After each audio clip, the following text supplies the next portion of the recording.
बिस्मिल्लाहिर्रहमानिर्रहीम। अस्सलाम वालेकुम। मेरा नाम फ़हद फ़याज़ है और मैं फ़ार्मेसी असिस्टेंट हूँ। आज का मेरा टॉपिक है अद्वियात के इस्तेमाल के मुख्तलिफ़ तरीक़े।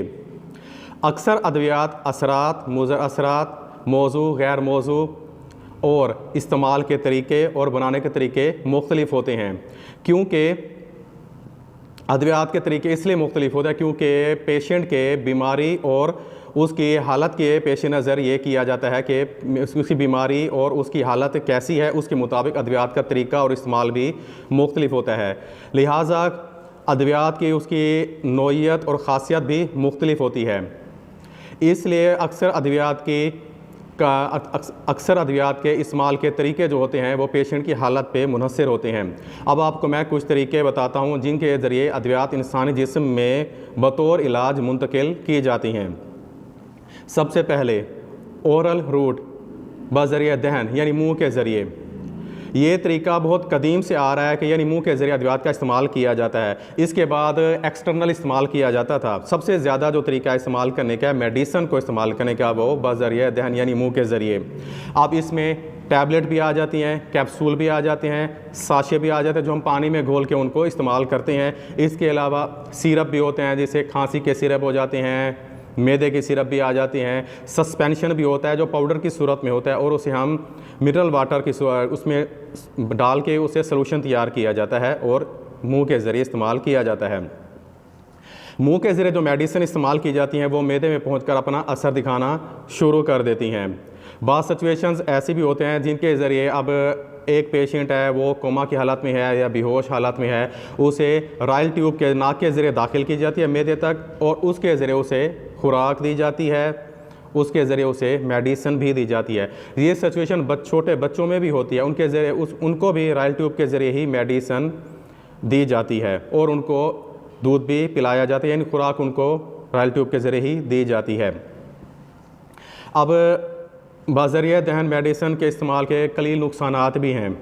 अब इनमें ऐसा हो जाता है, कुछ मेडिसिन ऐसे होती हैं उनकी स्मेल ठीक नहीं होती, कुछ मेडिसिन ऐसी होती हैं जो उनका जायका कड़वा होता है, कुछ ज़्यादा मीठी भी होती हैं, ये भी हो जाता है, और कुछ ऐसे तो बेजायका या बदजायका भी होते हैं। इनसे होता है मतली भी शो हो जाती है, अक्सर वूमटिंग भी हो जाती है और मैदे में बोझल सा तबीयत बोझल सी भी हो जाती है।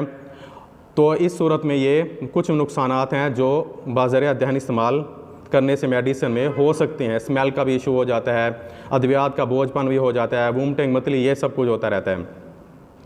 अब दूसरा तरीका है इनहेलेशन रूट यानी सांस के ज़रिए।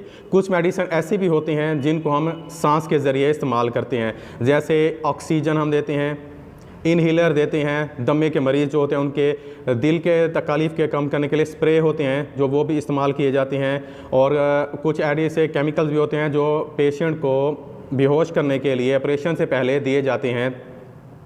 इसके अलावा हम बाम भी लगाते हैं और इनहेलर जो होते हैं वो इस्तेमाल करते हैं।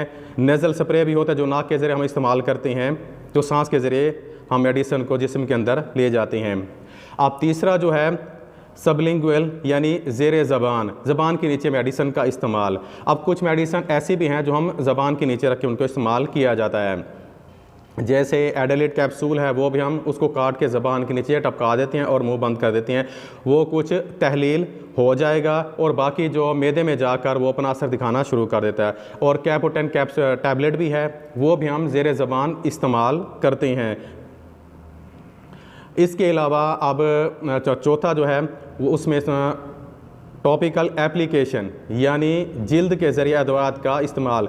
अब ऐसे मेडिसिन भी हैं जिनको जिल्द के ऊपर लगाने से अद्वियात इसमें मुंतकिल होती हैं और अपना असर दिखाती हैं और तकालीफ में कमी होती है, यानी बतौर इलाज इस्तेमाल किया जाता है जिल्द पे लगाने के लिए। इसमें लोशन भी हो जाती हैं, जेल भी हो जाती हैं, स्प्रे भी हो जाती हैं, क्रीमें भी हो जाती हैं जो जिल्द पे लगाई जाती हैं ताकि मर्ज़ में कमी आ जाए, यानी बतौर इलाज इस्तेमाल किया जाता है। इसके बाद जो चौथा तरीका है वो है इंस्टिलेशन रूट यानी कतरे के ज़रिए। अब कुछ मेडिसिन ऐसे भी होते हैं जो हम कतरों के ज़रिए इस्तेमाल करते हैं, जैसे आँख के बीमारी मसाइल होते हैं उनमें हम आँखों के कतरे होते हैं डालते हैं, नाक में नज़ला वगैरह सिचुएशन भी होता है, नाक में भी हम कतरे डालते हैं। कान के इलाज के लिए, कान में सफाई के लिए या दर्द के लिए हम कतरे डालकर उनका इलाज किया था। इसमें सिप्रोफ्लॉक्सासिन के भी ड्रॉप मिलते हैं जो कतरे डालने होते हैं। इसमें सिप्रोफ्लॉक्सासिन होते हैं, मोक्सीफ्लॉक्सासिन भी हैं, बेटनीसोल भी हैं, जो ड्रॉप होते हैं हम कानों में डाल के इस्तेमाल करते हैं। कुछ और भी अद्वियात के इस्तेमाल के तरीके हैं, वो मैं आपको अगली वीडियो में बताऊंगा। आज की वीडियो अच्छी लगी है तो चैनल को सब्सक्राइब करें, कमेंट करें, ताकि नेक्स्ट आने वाली हर वीडियो आप तक बआसानी पहुंच सके और आप उस वीडियो से मुस्तफ़ीद हो सकें। अगली वीडियो तक के लिए अल्लाह हाफिज़।